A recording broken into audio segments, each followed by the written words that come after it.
Kami Awetins GSPDI Hayam Buruk Yogyakarta mengucapkan Selamat Paskah 2021. Tuhan Yesus memberkati.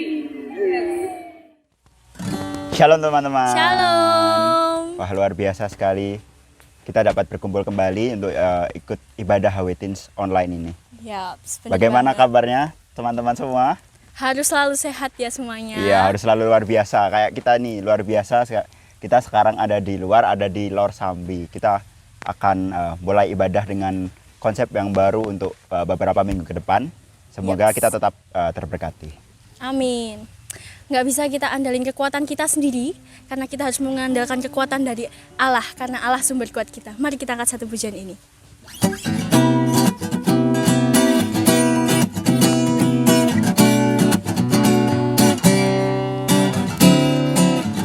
Hanya kau milikku di surga, tiada yang ku ingin di bumi, hanya kau. Tak ku andalkan kekuatanku, namun yang pasti kau tetap selamanya Allah sumber kuatku, Allah sumber kuatku, Allah sumber kuatku dan bagianku selama-lamanya, selamanya.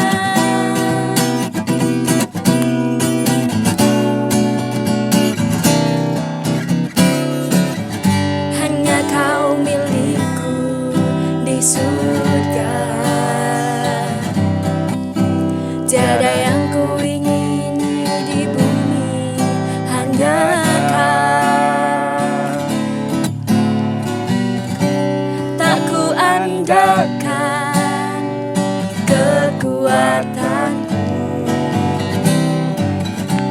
namun yang pasti kau tetap selamanya Allah sumber kuatku, Allah sumber kuatku, Allah sumber kuatku dan bagianku selama-lamanya. Allah sumber kuatku, Allah sumber kuatku, Allah sumber kuatku dan bagianku selama-lamanya, selama-lamanya, selama-lamanya, selamanya. Yuk, mari kita sebentar akan mendengarkan firman Tuhan. Kita akan nyanyikan lagu ini, Salibmu yang telah mengerjakan.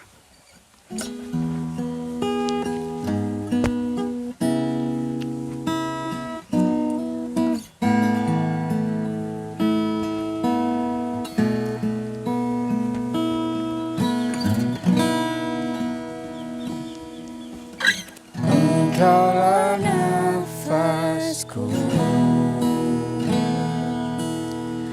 Engkaulah sumberku,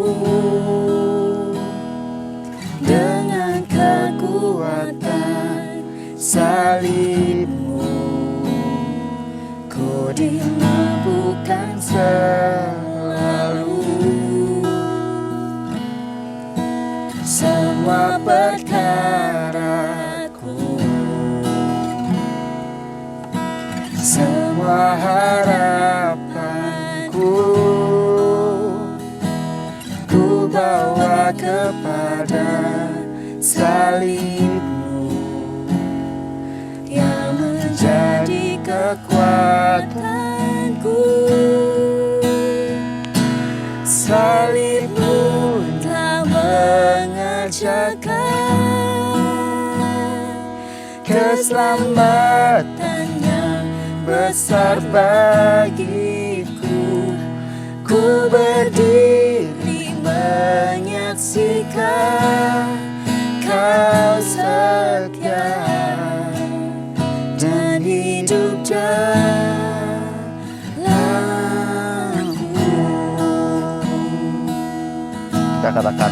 Engkaulah nafasku.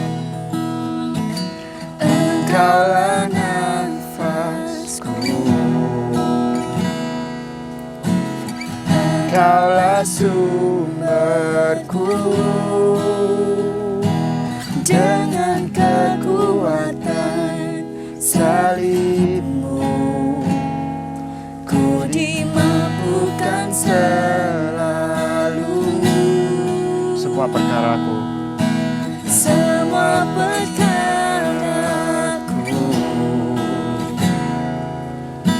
semua harapanku, ku bawa kepada salibmu yang menjadi kekuatanku. Salibmu telah mengerjakan keselamatan yang besar bagiku. Ku berdiri menyaksikan Kau setia dan hidup jaya. salibmu telah mengerjakan Keselamatan yang besar bagiku. Ku berdiri menyaksikan Kau setia dan hidup dalamku.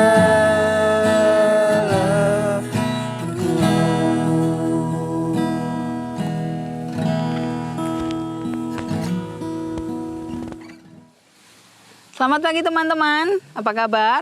Pasti luar biasa. Karena Tuhan Yesus yang sudah menyertai kita sampai hari ini. Mulai minggu ini, tema Hawetin kita adalah tentang Juru Selamatku yang hidup. Dan kita akan mulai di minggu pertama bulan April ini, tetapi sebelumnya kita akan berdoa dulu. Bersama-sama teman-teman yang di rumah juga menundukkan kepala, kita akan berdoa. Tuhan Yesus yang baik, kami bersyukur untuk hari ini kembali kami boleh mengikuti ibadah secara online.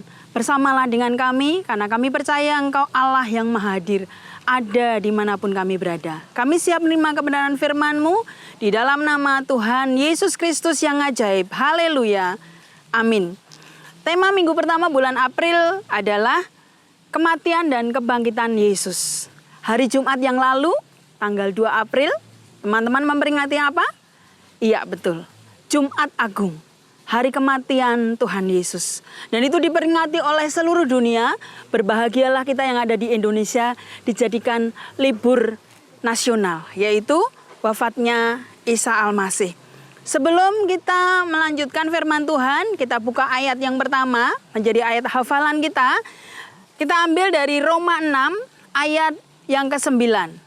Siapkan Alkitabnya, kita buka dalam Roma 6 ayat yang ke-9. Bersama-sama kita baca 1, 2, 3. Karena kita tahu bahwa Kristus sesudah ia bangkit dari antara orang mati, tidak mati lagi. Maut tidak berkuasa lagi atas dia. Tanda ulang, Roma 6 ayat yang ke-9. Karena kita tahu bahwa Kristus sesudah ia bangkit dari antara orang mati, tidak mati lagi.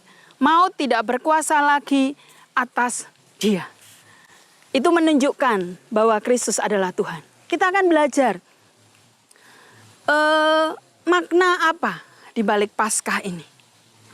Yang pertama, makna kematian Yesus adalah pengampunan dosa. Yang pertama, kematian Yesus itu mengampuni dosa kita. Hal ini yang pernah diucapkan ketika firman beberapa minggu yang lalu tentang perjamuan terakhir. Di dalam perjamuan terakhir yang ada di dalam Matius 26 ayat 28 dikatakan bahwa inilah darahku yang tercurah untuk pengampunan dosa. Kalau di dalam perjanjian lama, syarat pengampunan dosa itu adalah korban binatang. Zaman perjanjian lama kalau orang berdosa itu akan diampuni setelah mengadakan korban persembelihan. Yang kaya bisa nyembelih sapi, kambing, domba. Lah yang miskin bisa menyembelih burung merpati atau burung tekukur. Coba kalau sekarang, berapa kali kita berbuat dosa dalam sehari? Berapa puluh kali dalam seminggu? Berapa ratus kali dalam sebulan? Mau berapa ratus ekor binatang yang harus dipersembahkan untuk pengampunan dosa. Tetapi bersyukurlah dan berbahagialah. Sejak peristiwa kematian Tuhan Yesus, pengampunan dosa itu sudah dibayar lunas oleh darah Yesus. Kenapa harus darah Yesus? Mengapa harus darah Yesus? Sebab yang bisa menyelamatkan manusia itu adalah darah manusia. Suatu saat ada seorang yang butuh ditransfusi darah. Mereka datang ke PMI karena rumah sakit semuanya sudah kehabisan darah. Orang ini datang ke PMI dan dia bilang, "Pak, saya perlu golongan darah O." Terus petugasnya PMI bilang, "Maaf, hari ini golongan darah O habis." Nah, terus transfusi darah itu golongannya harus sama. Bahkan harus diperiksa resusnya harus sama supaya bisa diterima. Dan ternyata bukan hanya golongan darahnya yang sama. Kalau di PMI adanya darahnya sapi, bisa nggak? Nggak bakal bisa. Darah manusia harus bisa ditransfer dengan darah manusia. Demikian juga dengan dosa kita. Dosa kita hanya bisa ditebus oleh darahnya manusia. Sehingga Yesus Kristus harus menjelma menjadi manusia, dikorbankan di kayu salib. Dia yang mengampuni dosa kita.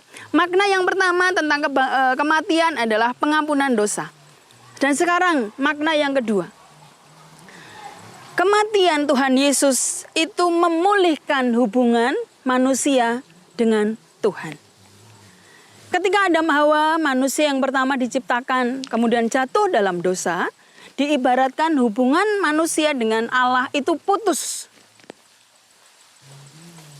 Dan kita bersyukur, darah Yesus ketika dicurahkan di kayu salib itu menjadi perdamaian kita dengan Tuhan.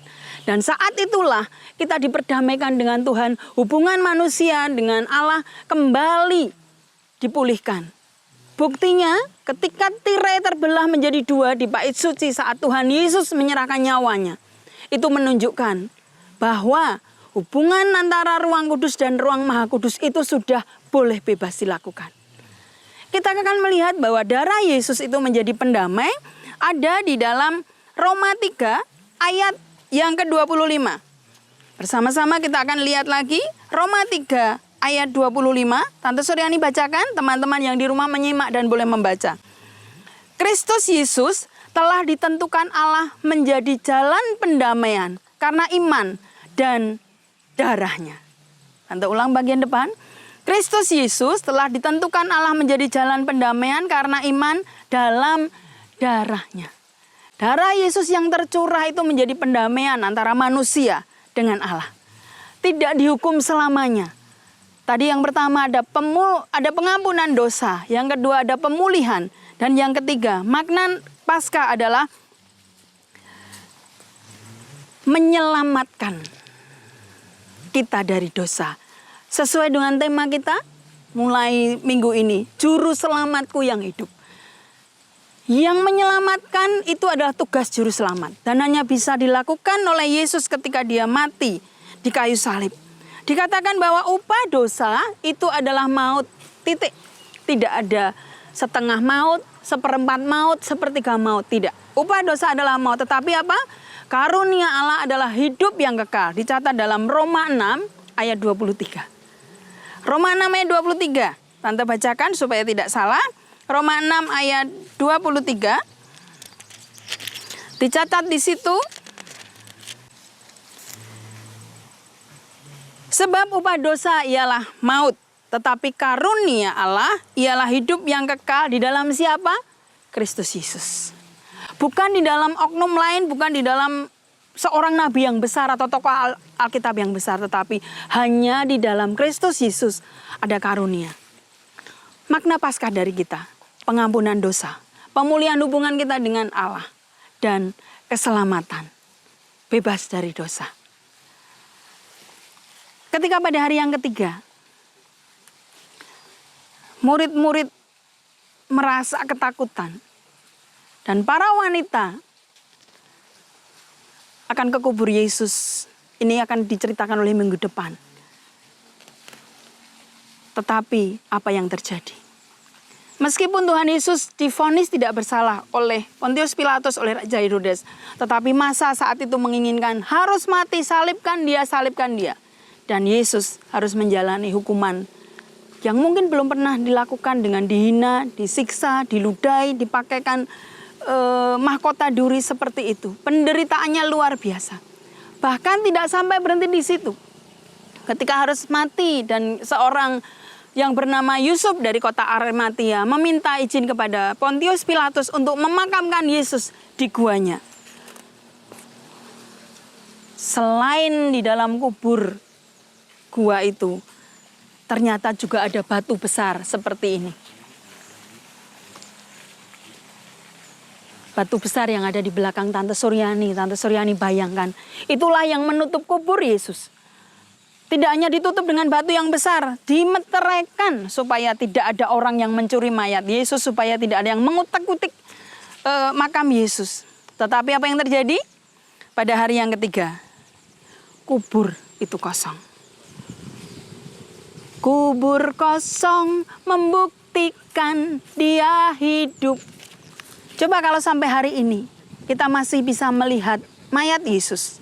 Coba kalau sampai hari itu yang ketiga, mayat Yesus masih ada. Tidak ada kuasa kebangkitan. Ayat Mas tadi mengatakan bahwa maut tidak berkuasa lagi atas dia. Sekarang kita akan belajar apakah makna kebangkitan Yesus bagi kita. Yang pertama, makna kebangkitan Tuhan Yesus adalah membuktikan Yesus adalah anak Allah. Di dalam perjanjian baru kita banyak mendengar, melihat, membaca kisah bagaimana Yesus membangkitkan orang yang sudah mati. Anaknya janda di Nain, Lazarus, anaknya seorang perwira. Mereka dibangkitkan oleh siapa? Oleh Yesus. Tetapi kita melihat peristiwa kebangkitan Yesus yang terjadi bersamaan dengan gempa bumi yang hebat, kemudian batu itu terguling. Itu adalah kuasa Allah. Dan itu hanya terjadi kepada pribadi Yesus karena Yesus adalah anak Allah. Hal ini kita akan lihat dalam Roma 1 ayat yang keempat. Roma pasal yang pertama ayat yang keempat menuliskan seperti ini. Dan menurut Roh Kekudusan dinyatakan oleh kebangkitannya dari antara orang mati bahwa ia adalah anak Allah yang berkuasa. Yesus Kristus Tuhan kita. Kuasa kebangkitannya membuktikan bahwa Yesus adalah anak Allah. Dia bisa membangkitkan orang-orang yang mati, tetapi dia sendiri juga bisa mengalahkan maut. Maut tidak berkuasa atas tubuhnya. Hanya 3 hari. Hanya 3 hari. Dan dia boleh bangkit. Menunjukkan bahwa dia adalah anak Allah. Makna kebangkitan yang kedua. Apa yang dikatakan Yesus itu benar. Akhir-akhir ini betapa sering kita mendengar berita-berita yang tidak benar. Ada yang menyebutnya hoak, ada yang menyebutnya membacanya hoax. Berita-berita yang tidak benar itu banyak beredar hari-hari ini. Sudah sering terima SMS blast atau chatting dari WA, Anda mendapatkan hadiah ratusan juta. Itu berita tidak benar. Tetapi apa yang dikatakan Yesus menjadi berita yang benar, yaitu kebangkitannya. Kita akan melihat bagaimana beberapa kali Yesus mengatakan sendiri bahwa aku akan mati. Dan pada hari yang ketiga aku akan bangkit. Itu dikatakan beberapa hari, beberapa minggu sebelum peristiwa kematian dan kebangkitannya. Artinya apa? Yang difirmankan Tuhan itu adalah benar. Bukan berita hoak, bukan berita yang simpang siur, tetapi benar.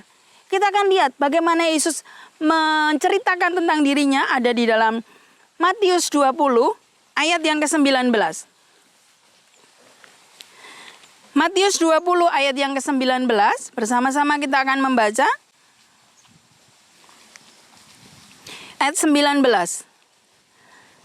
Dan mereka akan menyerahkan dia dalam huruf besar itu Yesus, kepada bangsa-bangsa yang tidak mengenal Allah, supaya ia diolok-olokkan, disesah dan dibangkit, disalibkan, dan pada hari ketiga ia akan bangkit. Ini dikatakan oleh Yesus sendiri karena ayat yang ke-17 dikatakan ketika Yesus akan pergi ke Yerusalem, ia memanggil bla bla bla bla. Itu perkataan Yesus. Apa yang dikatakan Yesus itu benar. Berita yang benar terjadi. Karena banyak saksinya. Peristiwa kematian Yesus itu juga bukan berita yang hoax, tetapi itu terjadi banyak saksi. Kebangkitannya pun ada saksinya. Makna kebangkitan yang pertama tadi adalah membuktikan Yesus anak Allah. Yang kedua, membuktikan bahwa firman-Nya benar. Dan makna kebangkitan yang ketiga adalah karena Yesus bangkit, kepercayaan kita tidak sia-sia. Artinya iman kita masih berguna. Paling sedih itu kalau melihat barang atau hal yang lain tidak berguna. Sering kalian diejek teman atau saudara, gak ada gunanya kamu hidup, itu menyakitkan. Di dalam 1 Korintus 15, ayat yang ke-17, Tante Suryani akan bacakan untuk kita semua. 1 Korintus 15 ayat yang ke-17. Dan jika Kristus tidak dibangkitkan, maka sia-sialah kepercayaan kamu, dan kamu masih hidup dalam dosamu. Wow, jika Kristus tidak dibangkitkan, iman kita ini tidak ada gunanya. Kita sujud, berdoa, memuji Tuhan sampai kemeng.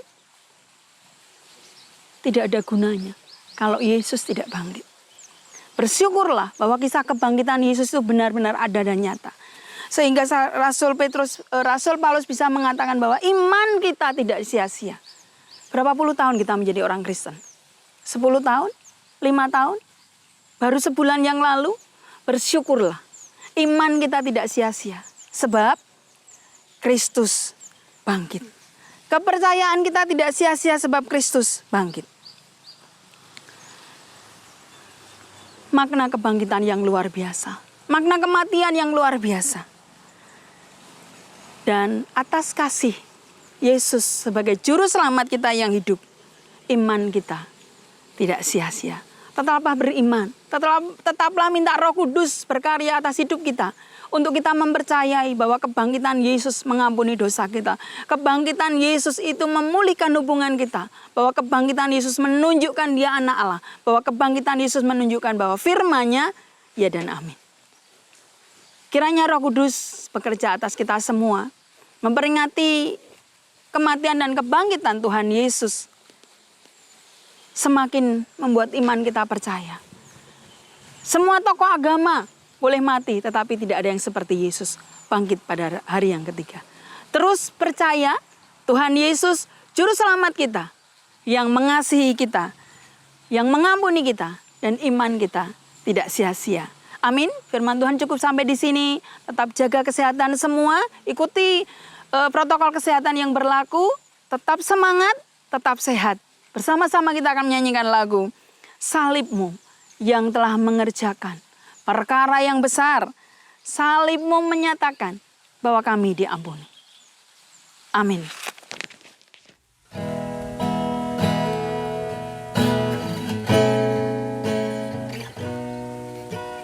Engkaulah nafasku, Engkaulah sumberku, dengan kekuatan salibmu, ku dimampukan selalu. Semua perkaraku, semua harapanku, ku bawa kepada salibmu yang menjadi kekuatanku. Salibmu telah mengerjakan keselamatan yang besar bagiku. Ku berdiri menyaksikan Kau setia dan hidup dan salibmu telah mengerjakan keselamatan yang besar bagiku. Ku berdiri menyaksikan Kau setia dan hidup dan salibmu telah mengerjakan keselamatan yang besar bagiku. Ku berdiri menyaksikan Kau setia dan hidup dan Bersama-sama Salibmu telah mengerjakan keselamatan yang besar bagiku. Ku berdiri menyaksikan Kau setia dan hidup dan salibmu telah mengerjakan keselamatan yang besar bagiku.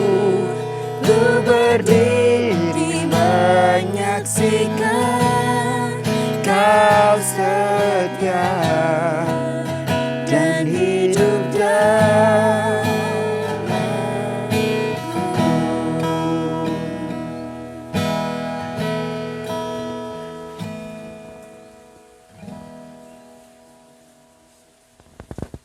Terima kasih Tuhan Yesus untuk pengorbanan-Mu, untuk salib-Mu yang mengerjakan perkara besar dalam hidup kami. Darah-Mu Kau curahkan untuk keselamatan kami, untuk pengampunan dosa kami. Kami bersyukur memiliki Allah yang rela mati dan terlebih Allah yang sudah bangkit. Membuktikan bahwa Engkau juru selamat yang hidup. Membuktikan bahwa Engkau anak Allah. Dan membuktikan tidak sia-sia iman kami. Teruslah Roh Kudus bekerja atas setiap kami, atas anak-anak kami. Untuk kami tetap beriman hanya kepadamu. Kami bangga memiliki juru selamat yang hidup. Juru selamat yang siap mendengar setiap doa kami. Juru selamat yang siap untuk bertindak menolong kami. Juru selamat yang selalu siap sedia kapanpun kami memerlukan Engkau. Jaga hubungan kami dengan saudara kami, dengan orang tua kami. Terlebih dengan Engkau, Yesus Juru Selamat. Terima kasih Tuhan Yesus untuk ibadah online pada hari ini. Kami mengucap syukur. Kami berdoa di dalam nama Tuhan Yesus Kristus, Juru Selamat kami yang hidup. Haleluya. Dan setiap kita yang percaya bersama katakan, Amin.